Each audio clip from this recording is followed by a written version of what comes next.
welcome back to my channel. It's Serena. In today's video, I am going to be showing you how to make your very own whipped body oil. If you're anything like me, you love body products. But if you go to the store and you buy them commercially, sometimes you come home, look at the ingredient deck and cringe. There's a lot of chemicals and preservatives and all kinds of mystery ingredients in a lot of the stuff that you're gonna buy at the store.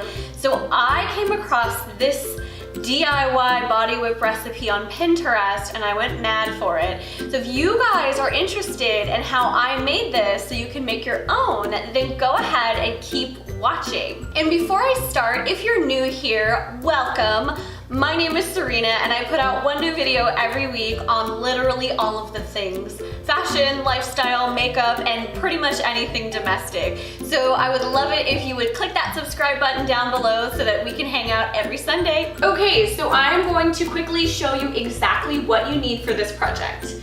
You are going to need, most importantly, your oils.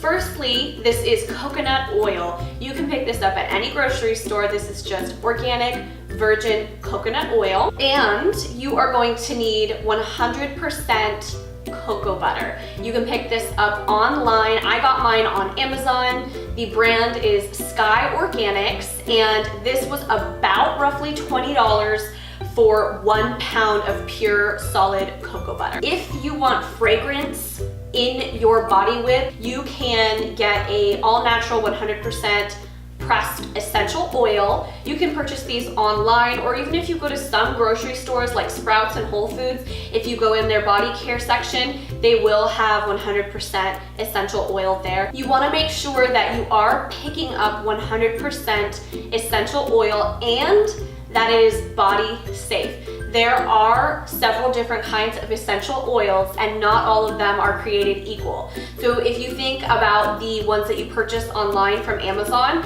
some of those are body safe, so you want to make sure you read the labels.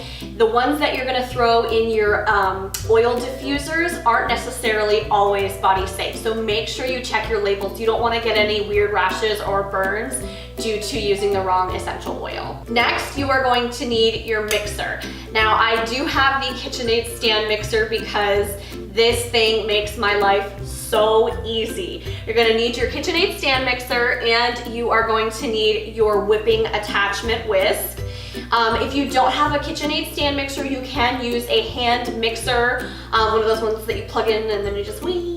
Those things, you can use that as well. You are just going to have to put a little bit of extra elbow grease into your whipping process because it is a rigorous whipping process and it does take a while. It takes about 10 minutes on high for this guy. So you're gonna be standing there for a while, but it's gonna be worth it. You're also going to need a sauce pot to melt your oils together. And you're also going to need a spatula to transfer your sauce pot oils into your mixing bowl. So make sure you have some kind of a rubber spatula to mix your product around as it's melting and then later on to transfer into your bowl because you don't want to miss any of that oily goodness. And finally, for storage, you can opt for the jar. I got this canister at HomeGoods. It's really cute. It says treat yourself.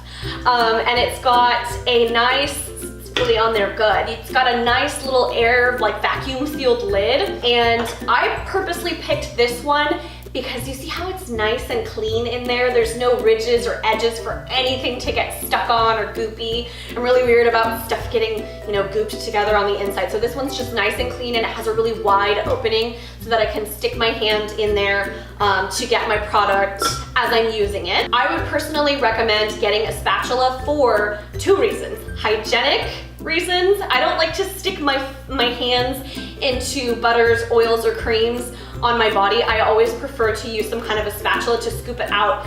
Obviously, to remain hygienic, I always have long nails. I don't like stuff to get under my nails. Coconut oil and cocoa butter in their natural form often are a soft solid. So when it does get a little bit chillier, you are gonna need the extra help of a firm spatula to scoop the product out. But as soon as it makes contact with your skin, it's gonna warm up beautifully and give you the most amazing moisture. Okay, so firstly, let's get started with measuring out our ingredients. You are going to need 1 part of the cocoa butter and 1 part of the coconut oil. You're just gonna measure out your ingredients in your measuring cup. In today's recipe, I'm going to be using a full cup of coconut oil and a full cup of the cocoa butter. So what you're gonna do is you're just gonna open up your coconut oil. This is going to be, depending upon what temperature it is in your house, it's going to be more than likely a little bit soft and a little bit hard. I recommend going in with a nice, firm butter knife and just scooping out the product. Make sure you pack it down into your measuring cup so you get the full amount, and then you're just gonna scoop that into your sauce pot. Next, you're gonna take your cocoa butter and you are gonna really need to chisel this stuff out into your measuring cup. I recommend using a firm butter knife and kind of chipping away at chunks and then putting that into your measuring cup. You're gonna try to be as precise as you possibly can be when working with chunks and flakes and little powders of the cocoa butter. It isn't as easy to work with as you would think initially, but you'll get the hang of it. Just make sure you get as close as possible to even with your amount of your coconut oil. All right, now that we have our ingredients in our saucepan, we are gonna take this over to the oven and we are going to heat it up. So once you get your oils together in the pan, you're going to turn it on medium to low heat and just wait until the ingredients are fully melted together and there are no chunks. Make sure you don't overheat the liquid. Coconut oil doesn't really have a danger of overheating, but you just wanna gently heat it until all the chunks are gone and gently stir with your spatula until everything is dissolved. Now, once your oil is nice and combined and heated, you are going to pour your liquid oil into your mixing bowl.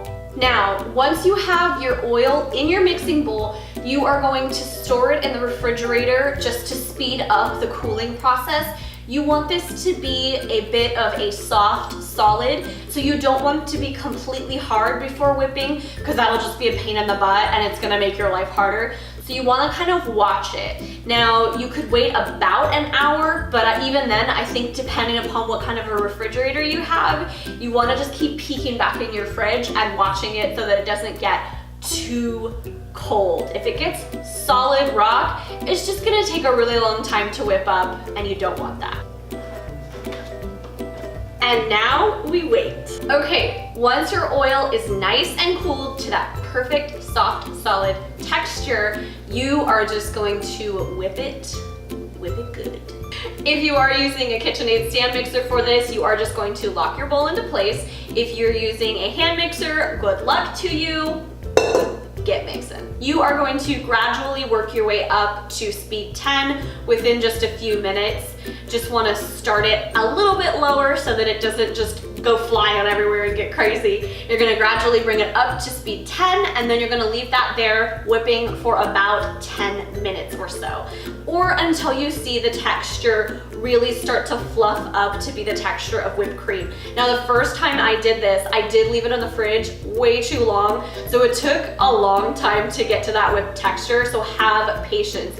If you kind of walked away and left it in the fridge for a little bit too long, I promise you it will eventually whip into that gorgeous whipped cream-like texture. All right, guys, that is it. I told you it was gonna be super easy. I just love this stuff. I love the way it smells and I love the way it really just oils up my body. My skin just drinks it in. So remember, make sure you store this at room temperature. You don't want it to get too hot because it's definitely gonna melt and it's just gonna go right back into its oil form. And you don't want it to be too cold because then it's gonna be a little bit harder to get it out of the jar to apply it to your skin. So room temperature, cool, dry place is perfect for this stuff. Don't mind me while I oil myself up. And it's just perfect for right when you get out of the shower. This also is going to make a great gift. Mother's Day is coming up. If you want to make little mini mason jars full of the body whip and give them out to your friends and family around the holidays. It is the perfect little gift, and everyone will be so impressed that you made them their very own organic body butter. All right, guys, that is it for today's video. I hope you guys enjoyed it. Please don't forget to subscribe if you're not already subscribed to my channel. And if you want notifications every time I put out a new video, make sure you hit that little bell button as well. Thank you guys so much for watching. I'll see you in the next video. Mwah! Sirena, stop it. In winter. We're not in winter. And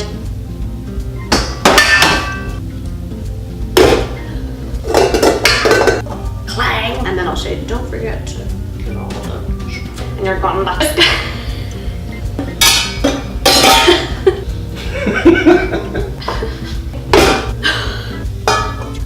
So dumb, but it's gonna look really great.